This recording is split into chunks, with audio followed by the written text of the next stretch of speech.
terlebih dahulu kita melakukan gerakan istiqomah ya. Nanti menunggu perintah dari ibu ya. Kalau misalnya ibu perintahkan laksanakan, makan laksanakan. Kepada adik mahasiswa juga silakan untuk berdiri sebentar. Di sini kita melakukan gerakan sesuai dengan yang diperintahkan ibu ya. Apabila dikatakan dilaksanakan, maka itu dilaksanakan. Kita mulai dari sekarang. Program pundak laksanakan, program kepala laksanakan, program lutut laksanakan, program kaki laksanakan, program kepala laksanakan, program pundak laksanakan, program hidung laksanakan, program kepala laksanakan, program pundak laksanakan, program lutut laksanakan, program kaki laksanakan. Ya, terima kasih. Silakan duduk kembali. Nah, berarti adik mahasiswa sekalian, kalian memang sudah konsentrasi dan siap untuk mengikuti pelajaran. Nah, sebelum kita menyampaikan materi tentang menyusun alur pembelajaran atau APP dalam kurikulum merdeka, nah di mana kemarin kita sudah membahas tentang itu modul ajar. Nah, dalam kurikulum merdeka, modul ajar itu apa ya? Menurut apa masih ingat materi yang kemarin? Apa ya? Pedoman untuk melaksanakan kegiatan pembelajaran. Jadi pedoman tadi berupa modul ajar yang biasanya itu dibuat dalam 1 tahun. Jadi kalau yang sebelum kemarin tahun 2013 istilahnya itu program tahunan. Jadi ada sedikit beda dari segi materi ataupun dari segi cara pembuatannya. Nah, langsung kepada materi yang hari ini adalah tentang menyusun alur APP atau penyusunan alur pembelajaran. Di mana APP itu apa artinya APP? Artinya tentang APP. Nah, jadi APP itu istilahnya adalah rangkaian tujuan pembelajaran yang disusun secara sistematis dan berurutan, yang menggambarkan tahapan yang perlu dilalui peserta didik untuk mencapai tujuan pembelajaran. Nah, itu pengertiannya. Nah, jadi pengertian APP tadi adalah alur ataupun cara untuk mencapai tujuan pembelajaran yang kalau dalam kurikulum 2013 itu biasanya mengistilahkan dengan RPBH ya. RPBH. Nah, di sini APP tadi harus bersifat logis. Apa itu logis? Sederhana, fokus dan pencapaian tujuan. Nah, jadi APP tadi berkembang juga berdasarkan kolaborasi juga antara guru, anak didik yang disesuaikan dengan kompetensi anaknya. Jadi kompetensi anak itu misalkan tadi anak usia 4 tahun dari segi perkembangan bahasanya 4 tahun itu apakah anak tadi bisa berbicara misalnya kepada teman-temannya, apakah sudah bisa berbicara? Saya gimana? Bisa. Ya, jadi kalau anak perkembangan anak yang 4 tahun dia sudah bisa berbicara dan bahkan dia sudah bisa melakukan ataupun membuat pertanyaan. Jadi kalau ada yang paham tentang sesuatu dia bisa bertanya. Dia bertanya kepada ibunya biasanya apa-apa yang dia kurang paham, dan biasanya anak itu selalu ingin tahu ya. Itu sudah jadi karakter anak. Nah, jadi anak tadi selalu dia ingin tahu suatu karakter yang terjadi ataupun sudah kodratnya pada anak. Jadi kalau misalnya anak itu berkembang, nah otomatis kalau dia berkembang pasti dia sudah mau mencari hal-hal yang dia belum tahu. Dia mau tahu ini apa. Nah, biasanya kalau orang tuanya mengerjakan sesuatu, dia mau tanya apa ini, bagaimana membuatnya. Nah, biasanya dia bertanya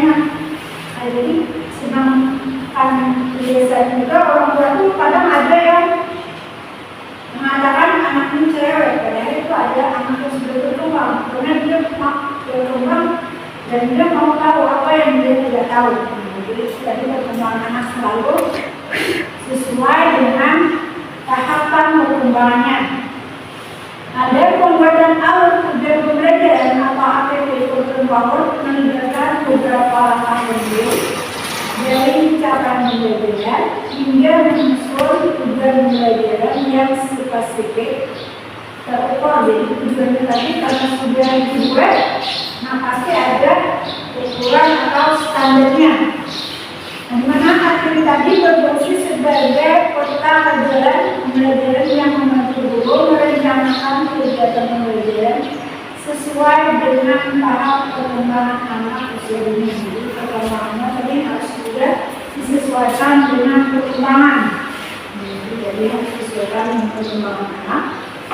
Langkah-langkah dalam pembuatan KTI kurikulum PAUD pertama adalah memahami capaian pembelajaran atau CP, di mana CP dalam pembelajaran tadi adalah merupakan kompetensi yang diharapkan mencapai anak pada akhir fase ataupun pada fase anak tadi. Fasenya misalnya usianya berapa, fasenya perkembangannya apa.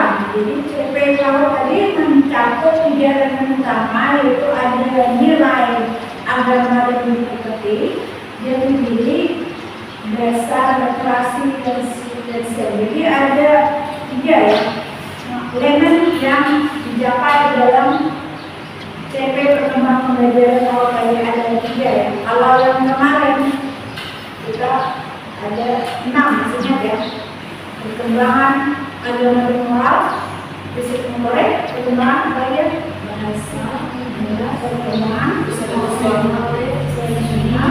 dan perkembangan sering.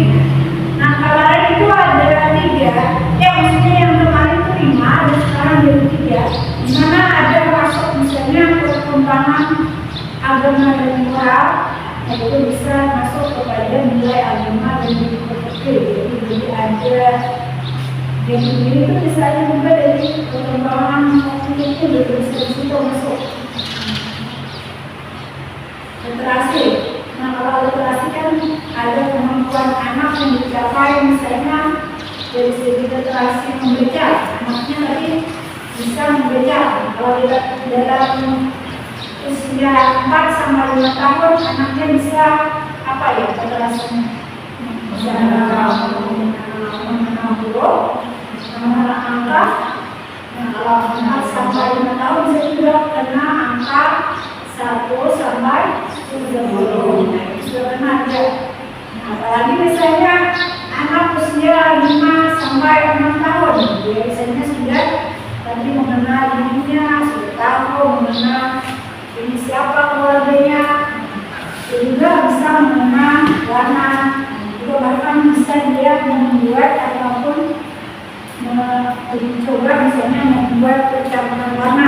Jadi sudah bisa kalau anak usia 5 sampai 6 tahun, usianya yang dikatakan adalah usia tadi sangat tergantung ataupun sangat mempengaruhi daripada perkembangan anaknya. Kalau misalnya anaknya usia 2 tahun, ternyata dia sudah bisa membaca. Nah itu suatu yang menurut kita itu suatu yang lebih baik untuk positif. Tapi kalau dari segi psikologi atau dari perkembangan mungkin itu ada sesuatu yang mungkin ada yang kelaknya menjadi sesuatu yang kurang baik, misalnya juga seperti itu. Nah tadi kita lanjutkan kepada langkah pelaksanaan pembelajaran dalam masa pembelajaran APP tadi. Pertama tadi memperhatikan prinsip penyusunan APP, dimana dalam memahaminya APP tadi harus berlandaskan kepada CP yang telah ditetapkan. Jadi CP tadi adalah apa? Capaian pembelajaran. Jadi APP tadi harus berpegang pada capaian pembelajaran. Dan juga kunci daripada pembuatan TP tadi adalah harus memiliki kunci yang jelas dan tujuan pembelajaran. Jadi tadi ada dari tujuan pembelajaran. Apa yang harus, apa yang kita laksanakan. Nah juga di situ kalau dalam pelaksanaan tidak tuntas itu pembelajarannya tapi ada yang namanya pembelajaran tuntas, ada yang tidak tuntas. Kalau pembelajaran tuntas jadi dia memasuki fase pembelajaran yang berikutnya. Nah kalau misalnya dia tidak tuntas itu kalau ada yang ketinggalan misalnya salah satu perkembangan anaknya literasinya belum mencapai, itu dikatakan di situ bahwa itu ketinggalan, maksudnya fase tadi ketinggalan ataupun ada tunas dalam pembelajaran. Nah kalau istilah pembelajaran tuntas dan tidak tuntas bukan saja berarti pembelajaran itu artinya ada sesuai, tapi misalnya pernah sesuatu dari segi perkembangan anak. Nah kalau misalnya dia mau mereka ada sedikit beda dengan menurut definisi 13. Istilahnya yang jelas kelihatan kalau kita ketahui istilahnya saja yang dulu istilahnya RPPH ATP yang mungkin kalau di selintas sama saja, cuma ada yang berbeda tadi dari nama katanya yang berbeda sistematis. Mungkin apakah ada lagi yang kurang dipahami ya disilakan. Dan bertanya Bu, itu untuk yang elemen desa-desa literatur itu apa termasuk dalam perkembangan seni anak Bu? Ya kalau elemen daripada literasi meskipun beda namanya. Nah literasi tadi kan ada kemampuan anak misalnya usia dari 5 sampai 4 tahun dia bisa membaca atau mengetahui kosakata misalnya kata misalnya kata. Nah dalam perkembangan seni biasanya sekarang masuk ke desa-desa literasi masuk ke situ kalau seni ya. Jadi sebenarnya yang di dalam kurikulum 2013 itu ada 6 aspek perkembangan. Di dalam kurikulum Merdeka ada 3 aspek. Tapi sebenarnya masuk ke dalam 3 poin tadi juga. Jadi sebenarnya sama saja, cuma poinnya ini masuk di mana? Maksudnya tadi kalau literasi masuk seni, misalnya masuk ke sana. Nah jadi diri masuk ke mana? Misalnya itu jadi masuk ke sana. Jadi yang 6 itu dimasukkan ke dalam 3 aspek perkembangan. Bagaimana akan bisa dipahami? Terima kasih. Ya, ada lagi? Kalau untuk contoh kegiatan yang sampai belajar dasar-dasar literasi dan STEM untuk anak usia 4 sampai 5. Ya, dasar-dasar literasi ini kan mungkin kemampuan daripada anak misalnya dasarnya di sini dia mengenal tadi apa berkata. Jadi dia bisa maksudnya dia merangkai misalnya bacaan membaca misalnya. Dia tahu membaca itu rangkai katanya daripada angka-angka N B A C A. Dia sudah bisa merangkai. Itu kan dasarnya maksudnya dia sudah tahu dasar tentang dasar jadi literasi baca. Walaupun misalnya belum bisa baca, tapi dia sudah tahu kemampuan anak tadi dari segi angka ataupun dari hurufnya dia sudah tahu. Bagaimana bisa dipahami? Yang lain ada?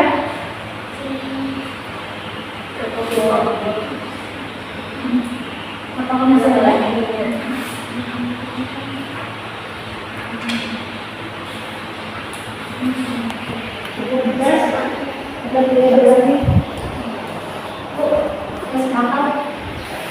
Bagaimana caranya menurunkan dari CP ke TP itu? Nah, jadi menurunkan CP ke TP. Nah, tadi kan kita mengetahui dulu capaian pembelajaran, kita lihat capaiannya. Nah, misalkan ini kita menginginkan pembelajarannya akan berkembang dari agama dan sudut tertib. Nah, tujuan kita supaya anak tadi berkembang agama dan sudut tertib. Kemudian capaian pembelajarannya apa yang kita inginkan? Jadi misalnya ATP tadi kan cara langkahnya. Mungkin dari pertama langkahnya tadi secara sistematis kita mungkin membuat ataupun mengatur acuan siapa yang membelinya, kita buat acuan membelinya. Kemudian kita buat strategi di situ apa ya kira-kira supaya anak tadi bisa berkembang atau mengalami kebutuhannya, misalnya melalui kegiatan misalnya kalau pelajar kita contoh yang diberikan oleh ibunya, itu salah satunya. Kemudian itu yang bisa dijawab. Ada lagi?